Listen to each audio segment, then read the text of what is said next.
Okay, I'm back here and I am reading chapter 12 of the Duchess of Gloucester. She was married to the Duke of Gloucester, and during this time, the Duke of Gloucester was um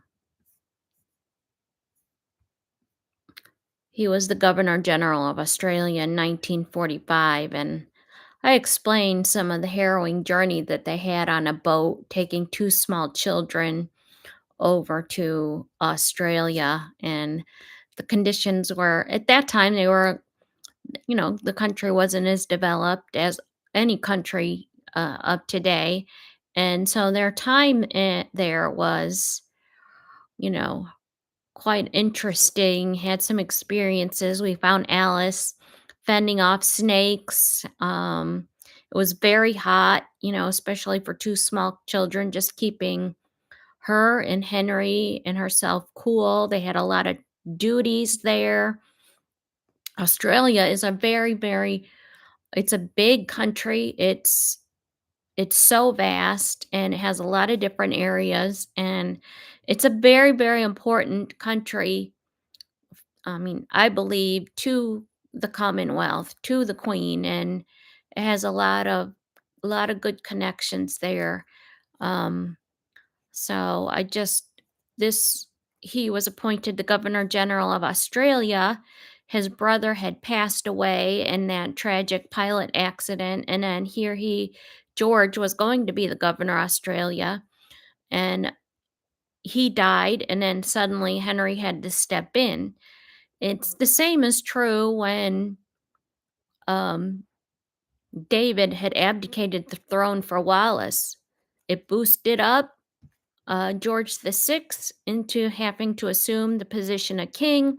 And here he is, Henry, steady Henry.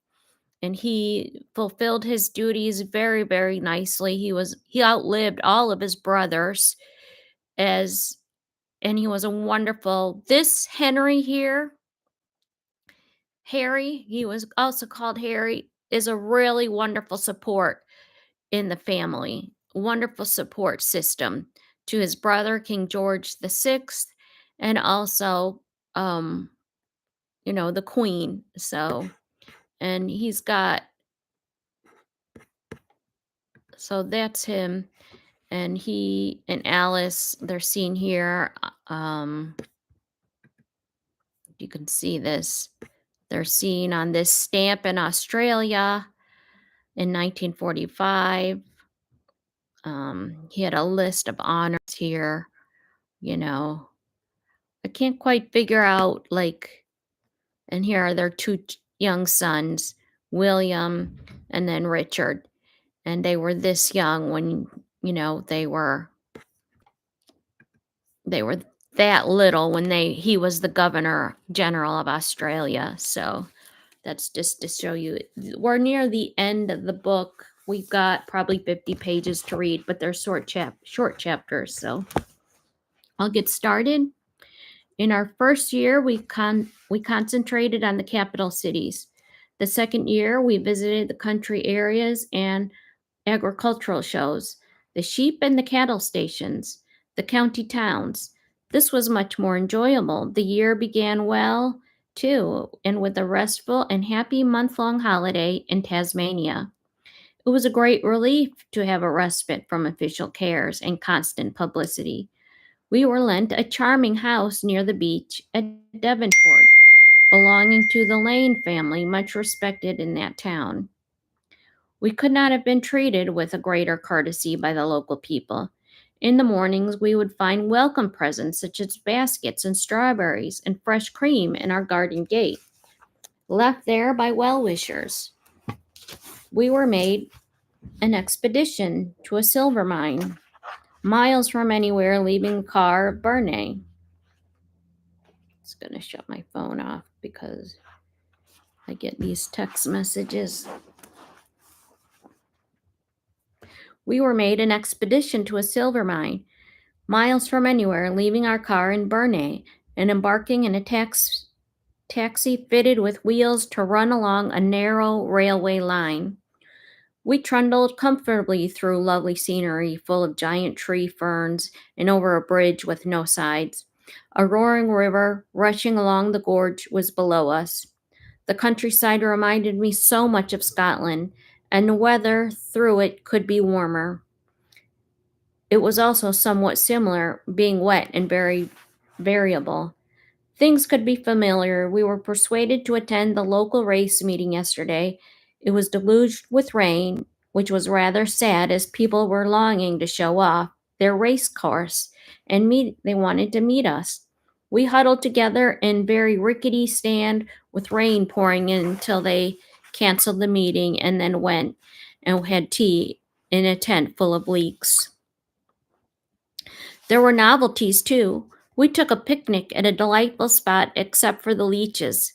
Harry suddenly saw one trying to force its way through his trousers, and later we found several stuck to the rugs we had been sitting on. We all examined ourselves somewhat nervously after this, but luckily there were no leeches, as they managed actually to attach themselves to any of us. And the inevitable holiday drama. On Monday, we had our first real hot day without wind, and after lunch, we all motored off to a long and sandy beach about 4 miles away. And everybody bathed, and the sea was lovely and warm. Richard adores the water, but William is very nervous of the waves, and he rushes away every time one comes along. In consequence, he never gets very far out. At the end of this perfect afternoon, we had a slight catastrophe. The car with which we had taken down the beach stuck in some very loose shingle and refused to get up about 200 yards of shingly bank. Very worrying as the tide was by then coming in. Oh, let me read that part again. Very worrying as the tide was by then coming in. No amount of pushing did any good, so we all set to work putting down big stones and sticks to make a sort of track for it. William was very excited, and in his effort to help, suddenly threw an enormous stone, which unfortunately hit poor Eileen just behind the ear, and she was getting up from placing something under the car wheel. She was knocked out. Poor thing! For a while, which was very exciting, William was horrified and very upset. We eventually got a kind farmer who lived nearby to come with 3 fat horses, and they pulled the car to firmer ground. The holiday over, we returned to Canberra, where at the end of February the 1st reported that we have seen a very amusing colored film, Blithe Spirit, by Noel Coward. It was shown in aid for food in Britain. The name, Captain Bracegirdle, comes in and caused merriment all around. Apparently, Noel Coward was staying here while writing the play, and he was taken with a name that he asked if he might use it. We did not know of this beforehand. So we were taken by surprise. We were soon back in our official routine.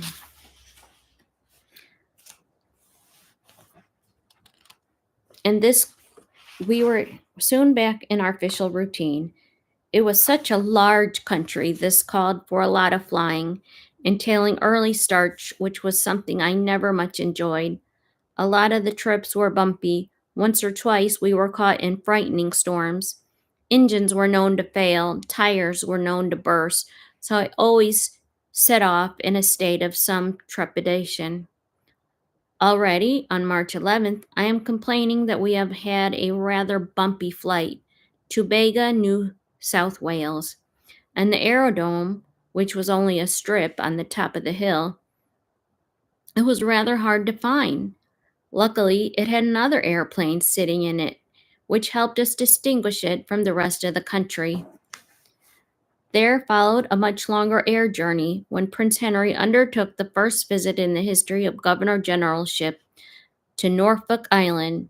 It's 1,000 miles out in the Pacific, midway between New Zealand and New Caledonia. This proved to be the most extraordinary of our many Australian experiences. It was a tiny island 6 miles long. It looked like a water lily leaf in that vast expanse of a sea as we made our descent, just as the sun was beginning to set. Okay. A tiny island 6 miles long, it looked like a water lily leaf in the vast expanse of sea as we made our descent, just as the sun was beginning to set. It was also awesomely isolated that the administrator's secretary, who acted as our hostess, admitted she had cried herself to sleep every night for a week when she first arrived. I mailed an elaborate account of our visit as soon as we returned.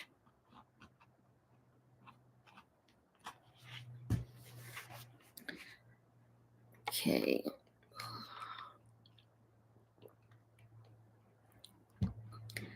I expect you'll know the history of the inhabitants, the descendants of 9 mutineers of the Bounty and their Tahitian wives who were taken there from Pitcairn Island at the wish of Queen Victoria in 1856, or thereabouts, when the water supply was discovered to be inadequate for the number of people on the island.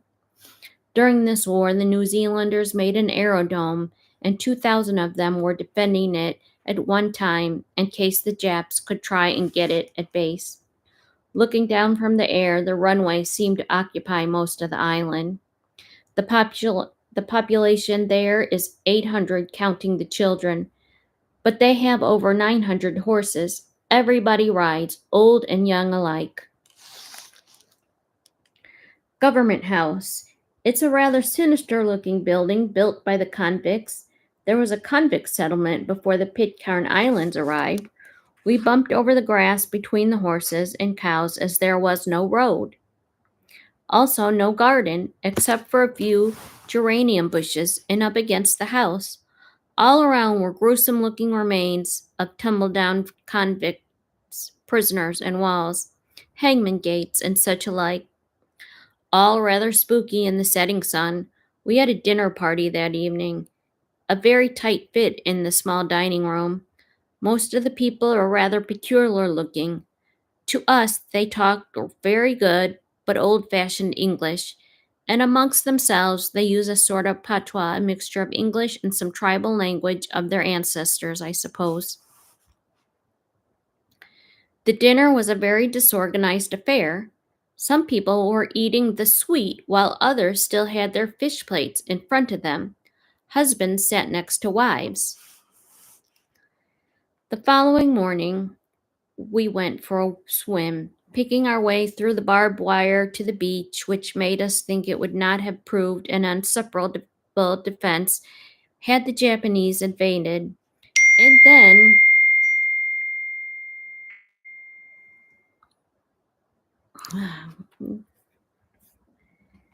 the following morning, we went for a swim, picking our way through the barbed wire to the beach, which made us think it would not have proved to be an insuperable defense had the Japanese invaded. And then we attended a grand official lunch. This took the form of a picnic attended by the entire population, which the gentlemen of our party found very uncomfortable, not knowing whether they should face the tablecloth and food or sit with their backs to it. We sat on the grass under the pine trees that take their name from the island. Sheets about 6 feet wide were put edge to edge on the ground in a long line. I should think it must have been at least 100 yards long. Every family brought different dishes of whatever they could manage. Luckily, there was a certain amount of plain cold chicken and fruit salad amongst many terrible looking concoctions. They were so anxious we could sample their various peculiar island dishes made of sweet potatoes and bananas, all very sweet and stodgy and unattractive. We all sat on the ground, as you will see in the photograph. They sang a very attractive grace. The whole thing was really touching. They were all so happy and excited. It was likely an enormous family party, which in fact I suppose it was. Practically all the inhabitants are related to each other. They all seem to be called Nobs, Buffet, or Christian, Most confusing for the postman, I believe. After this wonderful picnic, we went to the races. One of them was won by the manservant at Government House, and another one by our waitress. Most of the islanders and school children came to see us. They sang a hymn, and they sang it beautifully. Except for the aerodrome, the whole thing was rather like something out of a book of 100 years ago. The inhabitants call themselves English and are very proud of it, and they hate having to belong to the Commonwealth of Australia. They had the most tremendous veneration for Queen Victoria. Apparently, women who left Pitcairn Island were each given a little sewing case from her, and there are still some in existence that are greatly treasured. Disputes between the communists and the non communists within the various trade unions continued to cause strikes and unrest. And when we toured the steelworks at Port Kembla, New South Wales, early in April, 5 communist leaders decided to boycott the visit. Everyone else received us kindly, however, and the next day there was a friendly cartoon depicting one of the disgruntled absentees saying to his comrades, "But if we had gone, nobody would have noticed us." The rest of the month, I was plagued again with fevers, sore throat, and tummy pains, and eventually underwent an appendectomy, which required me to be in the appropriately named Gloucester House nursing home for 2 weeks. It was not till the middle of June, when I joined Prince Henry during his tour of Queensland, that I was able to resume my public duties. It was the first of several tours. We were to make in the more isolated parts of the country, all of which we much enjoyed. On June 23rd, I described a visit to Augustus Downs, one of the cattle stations on our itinerary. All the farm hands were aborigines from the district. There was a dear old fellow called King Davy. He had it written on the brass plaque hung around his neck. Before our arrival, he had a long white beard, which he shaved off out of respect for Harry. He would not call Harry the Duke of Gloucester, but instead he referred to him as the King's brother. They all seemed thrilled to see us, and also the airplane. During the corribee, which they gave one evening after dinner, they danced and sang a song which was supposed to represent our arrival, and they spread their arms out like wings of an airplane, making all sorts of strange noises. Later that day, we flew to a small town called Longreach, stopping a half an hour en route at a very small place called Winton that had an aerodrome. We landed and we met all the people on the airfield. There must have been 200 or 300 who have come in far and near. They sang "God Save the King," and we all got out of the airplane. It seemed particularly touching somehow in the wide open space without a house in sight. In Charville, the only source of water was from hot sulphur springs. We stayed in a little hotel, and my sulphur bath miraculously cured the cold I had.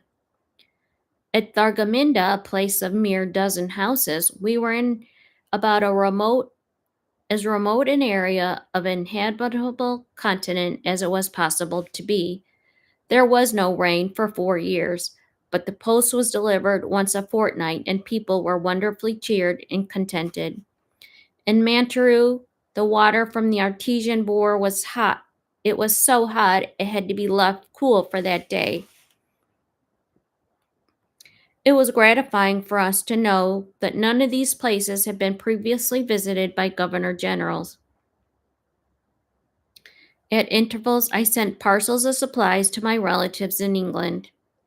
Even at Christmas, my presents were so functional to agree that the most successful being sheepskin coats, for one which I received a characteristically charming letter of thanks from Princess Elizabeth.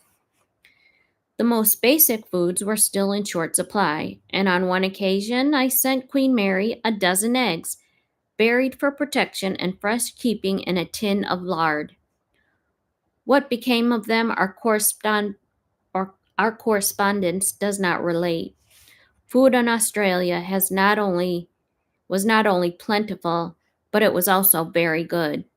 Though meals for official functions, as in most corners of the globe, tended to be unimaginative, lunches especially seemed always to consist of cold ham and turkey, with ices to follow in the form of apples, pears, and peaches.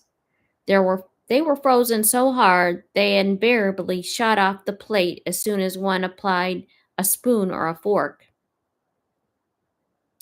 Helpings, which were served already on one's plate like a dog's dinner, were too big to finish, and one felt awful leaving so much good food uneaten when people at home were still half starved. By now, it was generally known, because of George VI's decision to visit South Africa with the Queen and the princesses early in 1947, Prince Henry would have to relinquish the Governor General in order to preside over affairs of state in England. As the King's representative during the royal family's absence, accordingly, plans were drawn up for us to embark on the vast farewell tour of cities and towns, villages and stations. Meanwhile, we had returned from the parched hinterland to find Canberra under a dusting of snow.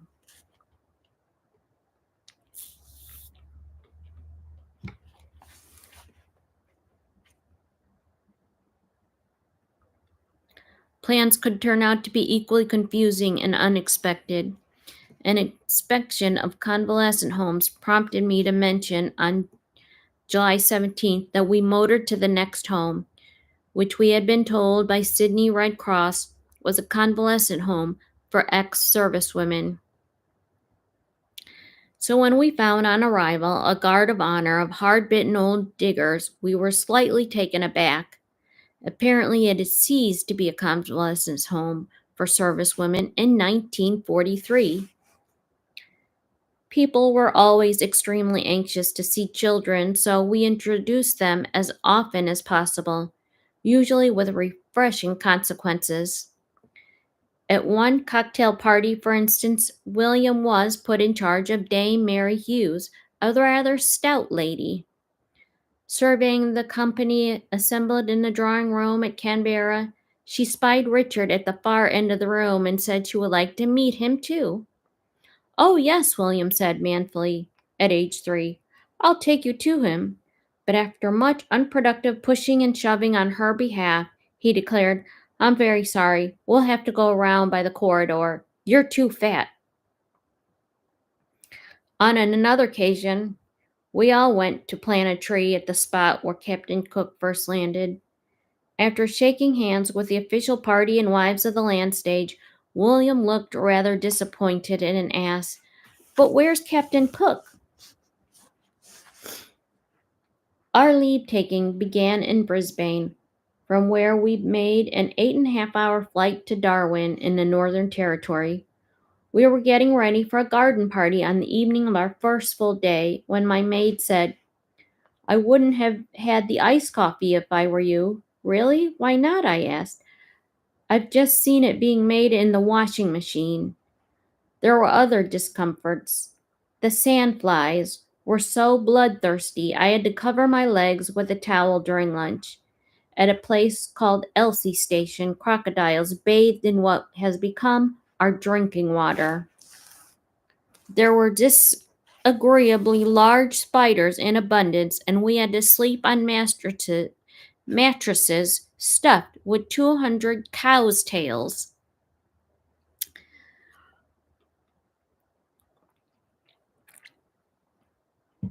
Okay, I know she came from a high and noble family, and I know she had some adventures, rough adventures out in Africa, but that is something else. But again, it was Australia and it was a different time and they were going to remote areas. Elsie Station was the same size as the state of Victoria, and it belonged to a rather unattractive and generally absentee landlord. So, apart from its enormous size, we could never understand why it was thought desirable for us to go there. However, it was, and we were duly met by owners and his wife, she very unsuitably dressed in black silk. Her replies to my opening questions soon confirmed she knew almost as little about her property as I did.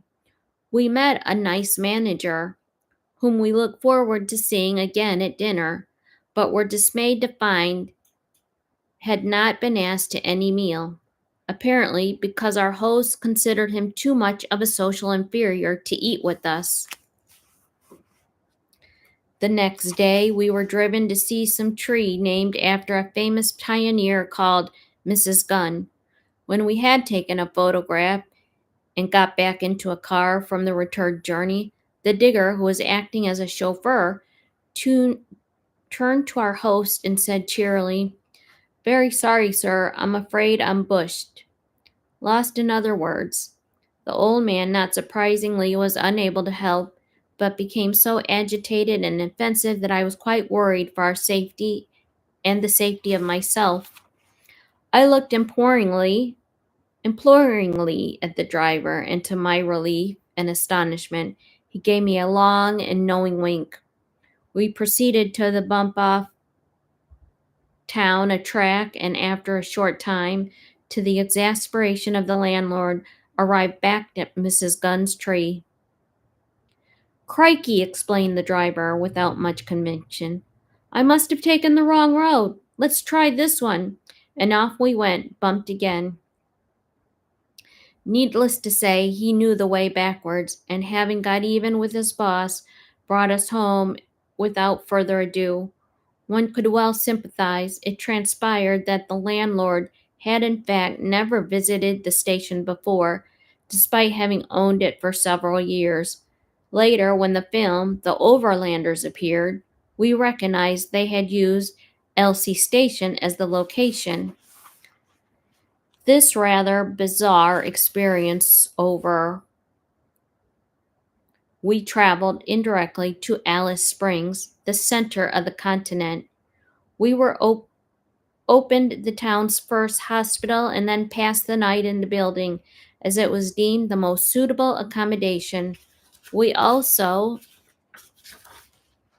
inaugurated the local flying doctor service.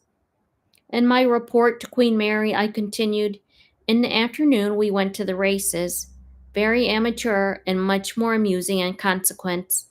People came from hundreds of miles and all got wildly excited during the races. We went to dance that night, to which all the inhabitants who liked could go. The whole town went, so you can imagine the mixture. But it was rather fun and everybody was happy. The floor was asphalt and had a few holes and cracks in it. Not too good for one's best shoes or one's feet the next day." After so much heat and desert, South Australia proved to be a soothing change. Lindsay Park, Angston, I wrote, is a delightfully comfortable and attractive house. The surrounding country is very pretty. It's undulating, with rich green grass and the most lovely of old gum trees, scattered about like old oak trees in a park. In Adelaide, we stayed with the governor, Sir Willoughby Norrie, a good friend, who gave us a contrasting glimpse of the future by taking us to Wailea, a remarkable town of about 8,000, which had sprung up in the last few days. The whole place is owned by a company called Broken Hill Proprietary. The same people own iron and steel works and gold mines, and they're all over Australia. Waiala was suited in flat, waterless, barren country, but was close to a number of small hills and made entirely of rock, with a large percentage of iron. Their water supply came from over 280 miles in a pipe from River Murray, and it cost £3 million. Our crowded program at Adelaide included presiding over a garden party for 12,000 guests and attending a official farewell rally given by 7,000 school children. Willoughby Norway dismayed me, keeping Prince Henry up late at night by his passion for silly games, like polo, in which they all slid about the ballroom on cushions using spoons for sticks with a hint of a tennis ball. It was in the course of this tour that we almost met the famous missionary to the Aborigines, Daisy Bates. She was the person responsible for stopping them eating their twins, which they also had been in the habit of doing for some reason. Ooh, that's pretty creepy.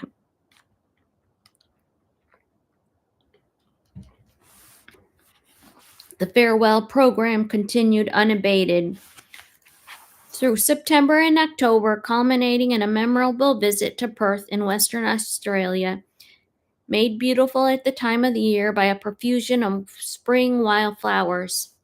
During this trip, we traveled along one stretch of railway where we were asked to get out and walk with while the train was navigating a rather sharp corner. It appeared that the Prince of Wales had overturned at that point some 20 years before.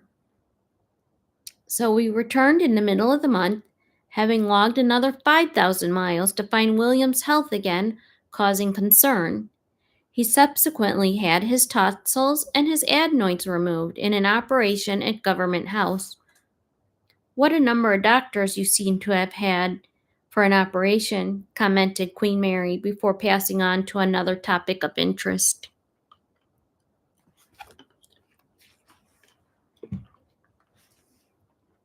A general election had confirmed Mr. Chifley's Labor government in power. Mr. Chifley was more Republican in his convictions than Mr. Curtin had been, and indeed refused to meet me on the grounds that he would have had nothing to do with the Duchesses. I found that the Labour government could find no seat for me at the opening of the new Parliament. On one point of etiquette, I did notice a change, and when we first arrived, nobody ever thought of taking off their hats as we drove past.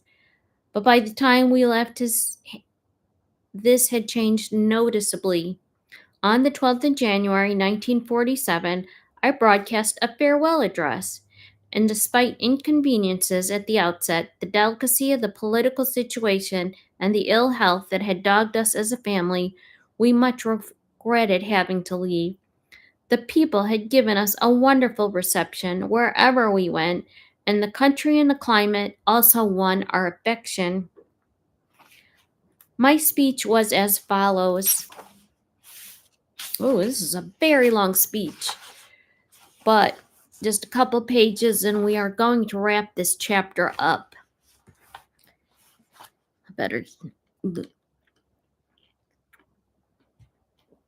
So, on January the 12th, 1947, I broadcast a farewell address.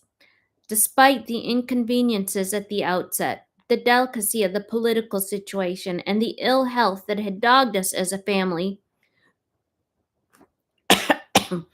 we much regretted having to leave.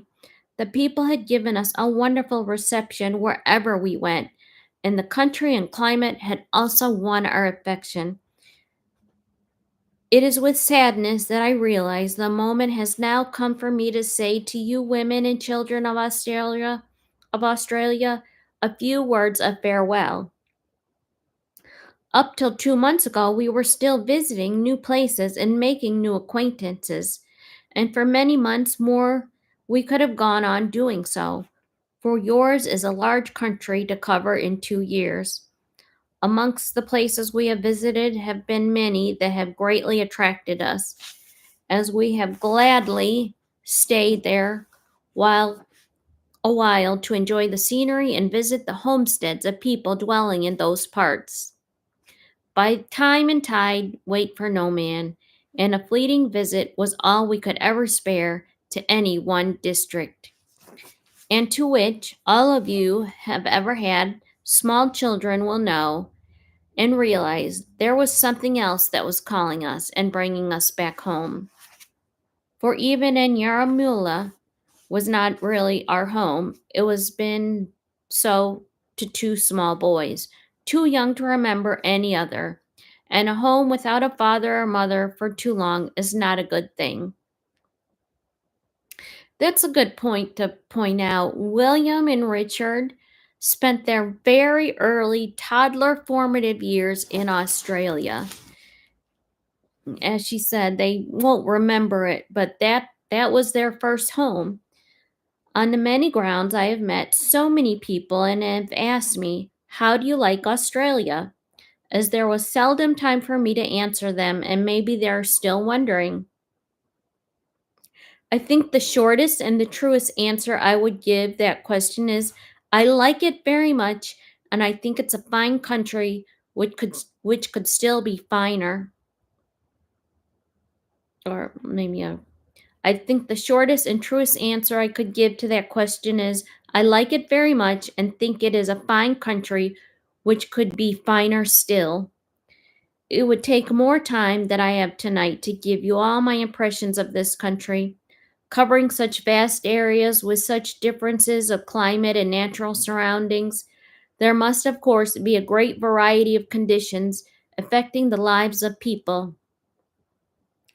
This we have seen for ourselves and realize the advantages and disadvantages of different localities. I think on the whole, your lot is fortunate compared to most places in the world at this moment.